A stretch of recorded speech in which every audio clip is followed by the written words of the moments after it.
Well, that was anticlimactic as all hell. I was expecting tension and drama everywhere I went this postseason. What we got, blowouts and lopsided affairs. Let's not waste any time in seeing how much of a cocktease this October was. Bring out the dead! The biggest surprise of the season vanished just as fast as they emerged onto the scene. For the wildcard game, Oakland chose to execute death by bullpen. Unfortunately for them, the spell backfired and was cast upon the Moneyball crew.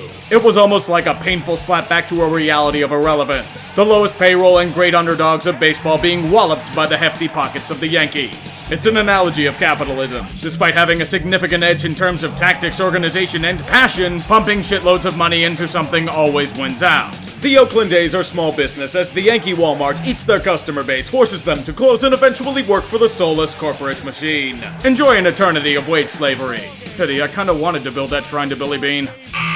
This is one of the most egregious wastes of talent I have seen over the past few years in the baseball realm. All of the pedigree, all of the skill on the Cubs, and you proceed to shit it that hard at the end of the month? It takes a special breed of pathetic to be embarrassed on your home soil. 2 times in 2 days. The Brew Crew did it to you first. A team that you had a 5-game lead over earlier in the month. You remember that? Too bad, because it vanished like your team did against them in the 163rd game. But at least you can get revenge on them by beating up on the Rockies, right? Wrong. You're too busy whiffing on everything in sight to even get a good shot at it. By the way, how's that circle of trust treating you, Madden? Go ahead, you arrogant fuckwits. Bitch about the schedule you had in September. Throw Chili Davis into the fire. Call me a salty Pirates fan. It doesn't change the course of your horrific underachieving. Take your medicine and like it.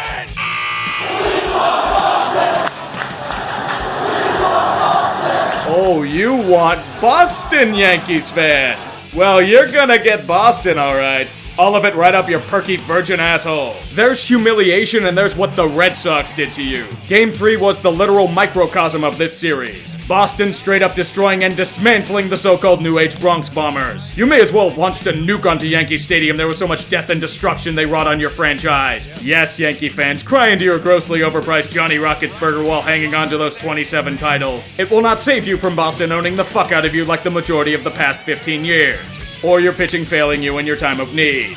Now we can safely say Giancarlo is the most hated man in the Bronx this side of A-Rod. Thanks for nothing, you fucking bum. I have good news, Cleveland. You didn't choke this year. To do so, you would have had to actually show up and compete. It's just what every Pakistani says. Never trust the Indians.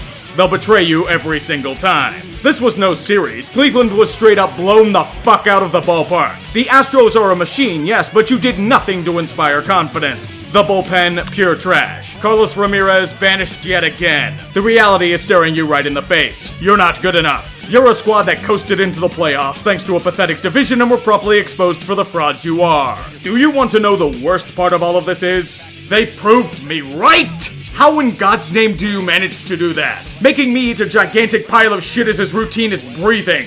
Hang your heads in shame. I should have gone harder on you guys. I expect nothing, and I'm still let down. I don't think I'll say anything here. Just letting them sit and ponder about their defeat is good enough for this franchise. You may be disappointed with this section, but it was just like the Rockies' performance in the NLDS. Nothing. It's like they allowed the world to laugh at the Cubs and said, yeah, that's good enough. It's not even the usual suspects of pitching that did it. Their vaunted hitting core went ice cold. If there's a way to go below 0 degrees Kelvin, they pulled it off. 2 runs all series. Those runs all came in 1 inning. You couldn't do anything against those starting pitchers, you fucking serious? You're ignoring me because you have to keep trotting out the skeletal remains of Ian Desmond to strike out every chance he gets, aren't you? Yep, you are. They could have thrown out a rotation of DeGrom, Scherzer, and Nola and still probably would have been swept. Just like every time the Rockies need to do something critical, they shit it. Here's a complimentary case of Miller Lite to drown the pain. Well, Braves, are you happy that you made it back to the postseason? Good, because you're about to open wide and get liquid nitrogen jammed down your throat by means of the Dodgers. The fortunate thing is that you guys had no expectations, so being routed by a team with World Series ambitions isn't painful. You're more just soaking it all in. It just had this weird feeling that you guys weren't meant to be here. True, the rest of your division collapsed on its ass, leaving you the last man standing, but the Dodgers outmatched you in every way. I won't go that hard on you since you're about a year ahead of schedule, so take this series loss and bolster up for next season. I expect big things from that core in the future. Don't let me down. Let me begin with a disclaimer. Yes, you guys did get fucked with that home run call. That is where my sympathies end. Despite everyone in a 50-mile radius of Houston bitching about that robbery, the series would have been lost altogether. Allow me to give you a list of things that should be blamed more than the so-called fan interference. Garrett Cole not being an ace, Roberto Osuna being beaten harder than he beat his girl, doing nothing against a Craig Kimbrell eager to blow games, the rest of your bullpen exploding like the Challenger, and the bats falling silent against fucking David Price. The dude that's the equivalent of a Pinto in October dominated in Game 5. That is worthy of some of the highest shame ever. But no, you'll probably ignore all of this and blame Joe West for losing the series. My guess was Brian McCann. Honestly, it's close enough. Sometimes I have to hang my head in shame and be resigned to a team's fate. The Milwaukee Brewers either waited a few months to do their trademark collapse or simply got drunk on their own brew. I honestly can't tell. There are two main culprits for Milwaukee's demise. Their bats being infected with the dreaded virus that the Rockies had last series and Craig Counsell's trademark overmanaging. You thought you were being so fucking cute pulling Wade Miley after one batter, weren't you? Here's the problem with that ripple effect. It taxes the shit out of the bullpen, which promptly fell apart. Just like Jeremy Jeffress, it backfired horrifically. Speaking of which, anyone know where I can find a batter that can hit a lefty? You can show up anytime, you guys. I know Brewers fans will be content in saying it was a great season, but no! Don't do that! This may have been your best chance at a championship and you pissed it away. You were our only hope for the baseball world, Milwaukee. You broke my heart. And you blew it! You blew it. It's obvious to the seeing eye that we can have nothing wholesome in the baseball realm. Somewhere Rob Manfred is strapping on his assless chaps and celebrating with a demonic blood ritual. Show us contestant number 1. Yay, Boston. Remember when these guys were lovable underdogs and people wanted them to succeed 15 years ago? I miss those days, you know. Things were simpler then. It was simply fuck the Yankees. Now it's fuck the Yankees and fuck the Red Sox. At the very least, this batch of players are a relatively likable bunch. On the offensive front, they're led by their own version of the Killer Bees. Unlike a certain black and gold counterpart, they have all the protection with none of the cancerous drama surrounding them. Anchoring the Sox is Mookie Betts, who put up numbers that would make Mike Trout froth in envy. The man has blossomed into a five-tool player and should be a key figure for Boston in this series. Not far behind him, Andrew Benintendi, who is beginning to round into form as a quality hitter. After that, Xander Bogaerts, one of the best shortstops in the game with both the glove and the bat. And finally, Jackie Bradley Jr., who had a rough season but had several clutch moments with the stick this postseason. Can we mention Rafael Devers in this conversation? Yeah, we'll mention him too. The one thing I've noticed with this hitting core, most of the key pieces are homegrown. Well, except for JD Martinez, who is the masher that Boston has been desperately missing since Big Papi retired. The pitching staff has been infused with fresh waves of talent over the years. A combination of free agents and trades boast a murderer's row of starting pitching talent. Their staff ace Chris Sale reaching his first World Series in what is almost a realization of a dream. Years of dominating the American League with no signs of stopping him and should be starting 2 games at minimum this series. That's if he gets over his stomach issues soon. Their next big pitcher is someone who has been more of a meme in October, David Price. For whatever reason, he's always crumbled in the postseason. Could Game 5 against the Astros be the death to the memes or a mere aberration? The third wheel is new acquisition Nathan Eovaldi, fresh from Tampa Bay pitching some of the best ball that he has in his young career. If there is a weakness to the Red Sox, it's their bullpen. This postseason, it's been dancing through the fucking raindrops for them. Craig Kimbrell is supposed to be one of the best closers in the game. The only thing he's been good at has been putting runners on base. The rest of the bunch are either starting pitchers or a smattering of random guys putting in work and performing decently. Something's gotta give. Either the fanbase's hubris will swell in size to the point where it drowns the team, or the corpse of Yaki emerges and kills everything by relentless meddling. As for their opponent,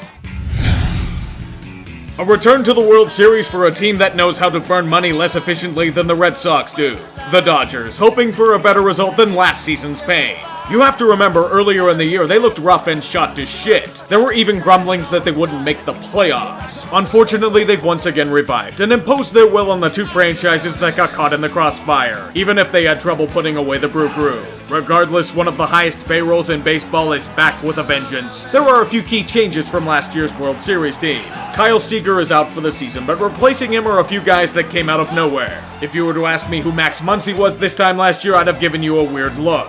Now he is mashing that look just like he mashes dingers. A guy who was nearly out of baseball a bit ago is leading the charge. Funny how this works. This can also be used to describe Matt Kemp, a former Dodger merely acquired as a way to eat salary from the Braves. There was thinking he might be cut in the spring. Then he turns the clock back a decade and returns to being a key performer on the team. Once again, funny how this works. The trade market has brought in big names for the Dodgers. David Freese, the postseason hero, back on a real team hitting in the clutch like he did in St. Louis. Brian Dozier, another key piece to the Dodger machine. The main one though, Manny Machado, whom has been more known for his dirty play than his on-field performance. Is this the new market inefficiency? I don't know. The pitching staff is once again led by Clayton Kershaw, eager to break his postseason curse by any means necessary. But they have another returning face. Hyun-Jin Ryu, the South Korean sensation, has returned to form and given LA another key starting option. From the farm, Walker Buehler has taken the reins to give the Dodgers a deadly three-starter punch that can go against any team in the league. The bullpen is anchored by a returning Kenley Jansen, who's had a rough season from a health standpoint, but hasn't skipped a beat this October. This team is a goddamn army of the best players money can buy. It's all the Dodgers have done during this window. Spend and spend more. I'd say win it now before, the US government comes crashing down for potentially violating their laws. That'd be nice. This series is proof that God hates us all. The two biggest spenders and more insufferable fan bases in baseball head-to-head in a 7-game duel. This is truly your fucked the World Series. Now Jeffrey Loria's butt bitch thinks he's right. He should have no fucking right to talk. Just like the Super Bowl, whomever wins, we all lose. What will be our poison? Neither of these options are likable, but in this case I have to decide which victory would be best for business. What team's rage with a series loss would be the funniest to witness? For me, it would be the Red Sox. I fucking hate them. They are the epitome of first world problems in the world of baseball, and suddenly they think they're hot shit again after wanting everyone fired last year. I hope this team falls to fucking shit. That's why the Red Sox are winning this series in 6. We can't have anything nice in this godforsaken world. Fuck life. It hasn't happened at Fenway Park for 95 years. The Red Sox are world champions.